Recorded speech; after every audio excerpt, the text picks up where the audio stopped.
Hello, everyone. Coming up here on the SmackDown Ring Report. What a SmackDown Ring Report we have for you is coming up.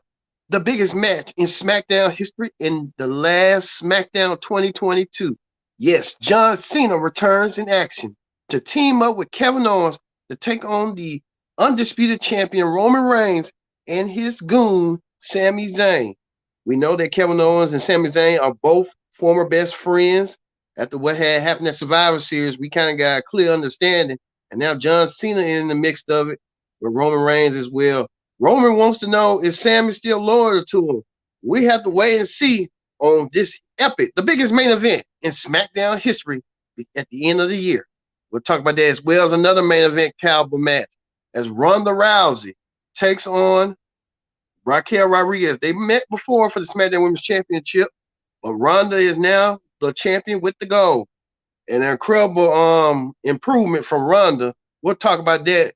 What had happened when I guess Ronda let the fans get to her and she had to have a good match. So good for her. Speaking of that, another smash mouth match. Banger after banger, like Sheamus like to say. Sheamus goes against the enforcer of the bloodline, Solo Sikoa, in a match. Man, these matches are getting wild and rampant. We'll get to it as the Pro Wrestling Show presents the SmackDown Ring Report, and it starts right now.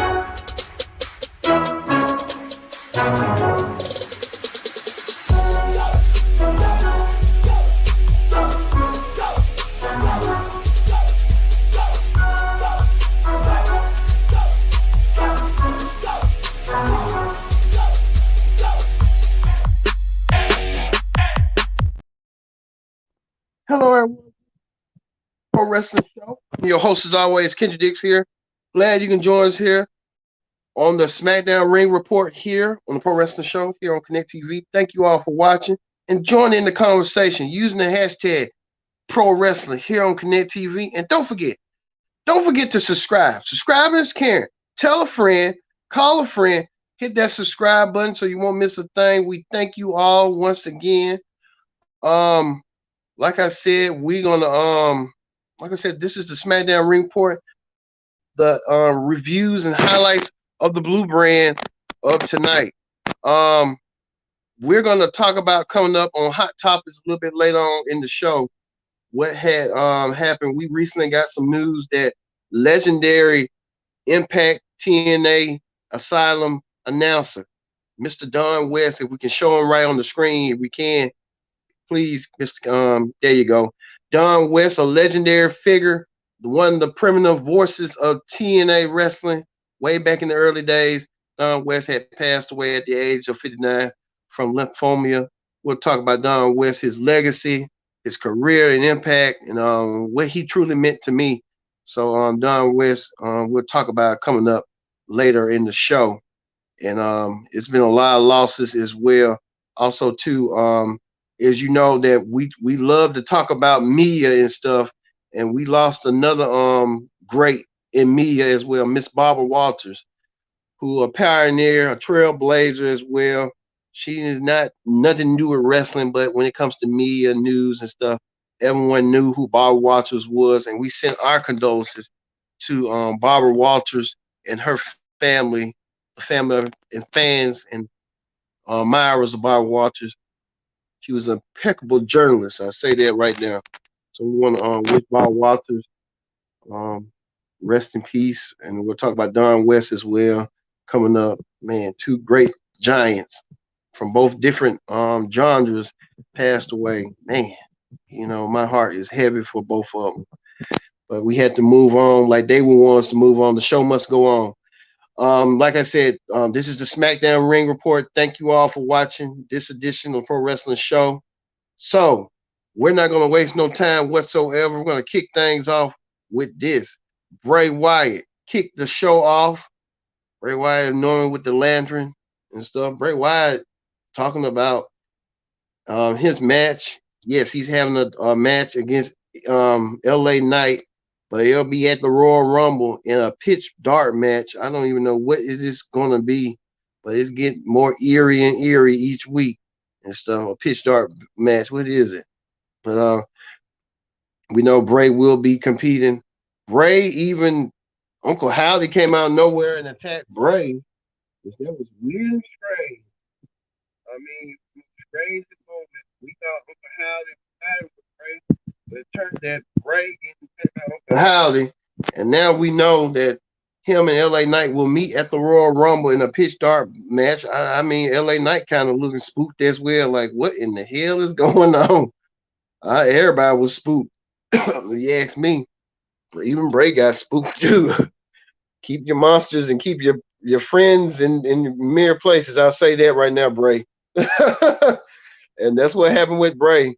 But we'll say that I'm looking forward to this match, but I don't know what Uncle Howdy got to do with this coming forward, but we just have to wait and see how this all going to play out eventually with Bray Wyatt and his Uncle Howdy stuff. I mean, it just gets weirder and weirder each week with Bray and them. Now we know that it'll be a pitch black match at the Royal Rumble. Bray versus LA Knight 1-on-1. So we'll see that match as well. Speaking of that, the women's championship was on the line as champion Ronda Rousey defended her championship against Raquel Rodriguez. Raquel Rodriguez, like I said, she's no stranger to the championship picture. She went through a gauntlet last week to earn herself this opportunity of a lifetime, and Raquel didn't want to miss out. Great battle between Raquel and Ronda in the beginning. Raquel versus Ronda. Raquel gave her all. Ronda Rousey improved a little bit more, thank God. So Ronda Rousey and Raquel did their thing, and also too Raquel lost to Ronda with the elbow. Ronda used that elbow move that she did to make Raquel tapped out, and Raquel tried her best. But out of nowhere, the returning Charlotte Flair. I never would have imagined Charlotte Flair, a Flair with gold, Charlotte Flair, back into the title picture. Charlotte Flair immediately challenged Ronda Rousey to a match. We haven't seen Charlotte Flair since she lost the championship to Ronda at WrestleMania Backlash. Charlotte Flair returned.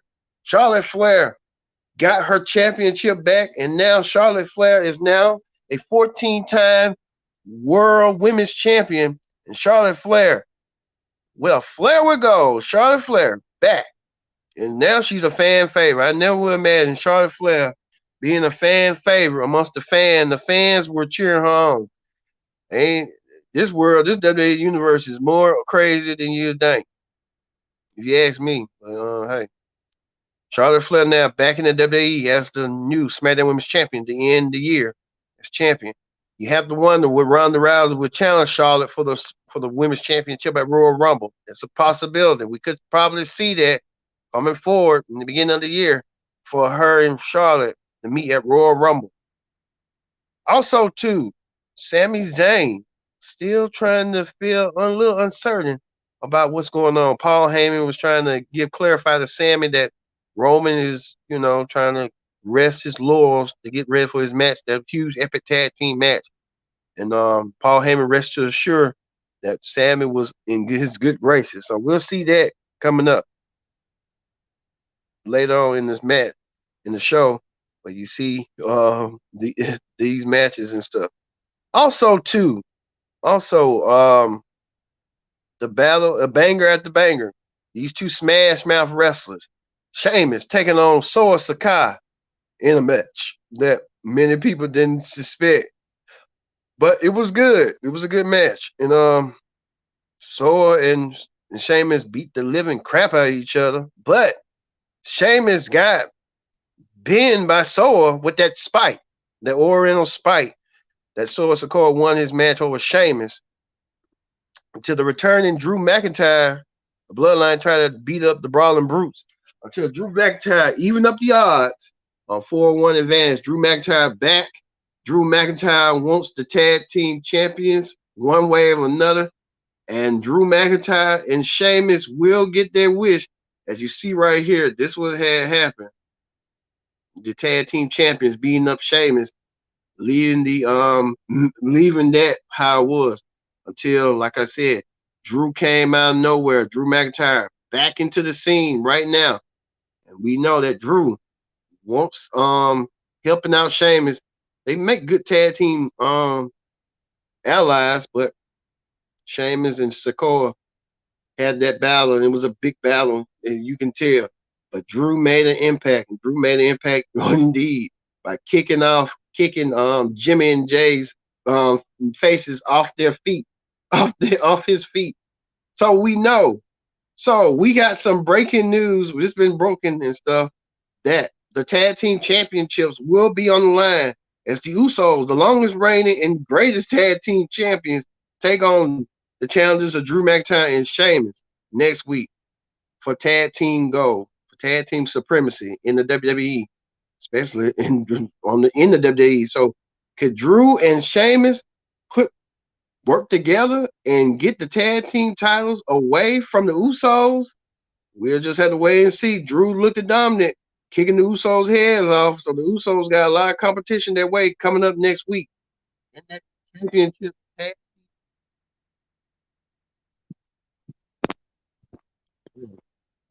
Speaking of that,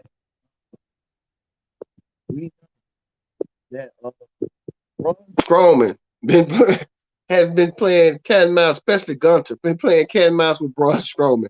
Braun Strowman only wants an Intercontinental Championship match, and Gunter won't give it to him.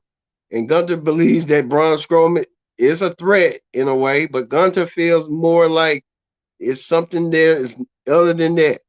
Well, we know that Gunter will be me and Braun Strowman, but this will happen in 2 weeks.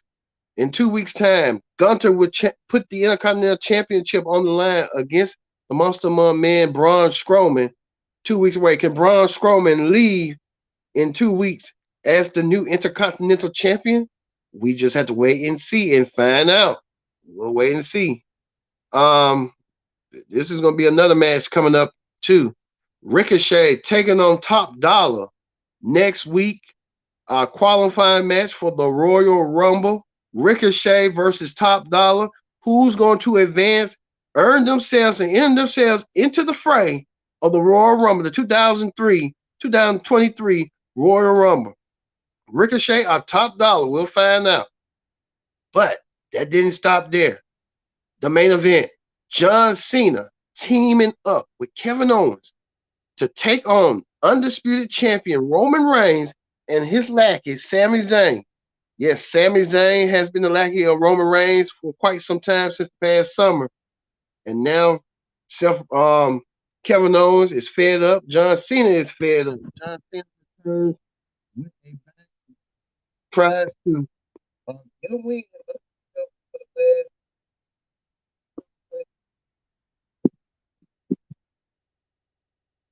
the career, his WWE career.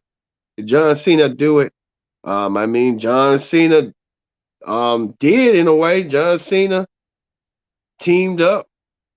John Cena won his match with the pin with Kevin Owens pinning Sami Zayn in the match, and now John Cena, and they said John Cena was doing a lot of spots, like on their spots, like telling Kevin Owens to do this, telling Kevin Owens to do that.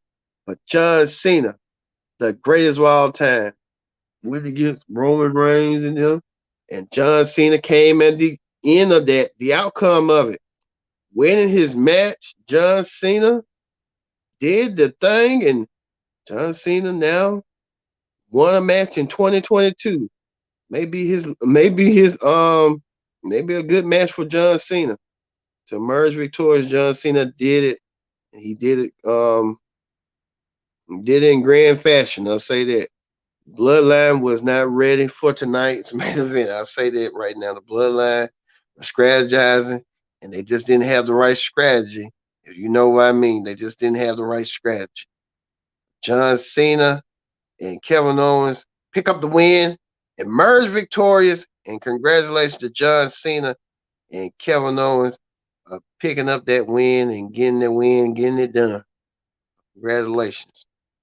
All right, that ends the SmackDown Ring Report. We move forward to Wrestling Hot Topics as we talk about what went down today. We just found out that legendary Impact announcer Don West. We heard from Mike today. He broke the news saying that Don West had passed away at the age of 59 years old. Man, Don West was still young, man. Don West brought he was a salesman, the Home Shopping Network, pitches and stuff. Man, Don West will be remembered. He brought excitement and stuff. And man, like I said, when you in a news business or any other business, it's a lot of stress, but you want to also have fun and not get too stressed. And I think sometimes I don't know what happened, but I know he passed away from lymphoma. He said that he spoke openly about it, and man, Don West, one of the true greats. Even Mike Cole made mention of Don West. This was kind of rare. Like WWE don't even make mention of their former, fellow announcers from other different organizations. But that was nice, Mike Cole doing that. Don West, a legend. He will be remembered. I always used to remember him saying, "You got to be kidding me!" I sound just like him. You got to be kidding me! Don West will be remembered, and I hope I did that sentiment to him in good spirit, and you know, uh, good things for Don West. Like you got to be kidding me, just as a matter of respect. And Don West will be remembered. And like I said, I'm gonna keep saying, you got to be kidding me. Don West, man, one of the all-time greats. He's gonna be truly missed. I hate that had happened to Don West. And send my prayers and condolences to his family. Don West is in a better place, in heaven, selling like he used to be in Impact. Um, you got to be kidding me. On this Don West, but we got him on Impact, so that's all that matters. But he will be missed. Man, what a legacy. What a legacy, man. All right. I'm gonna do 10 seconds of silence if you can join me right now.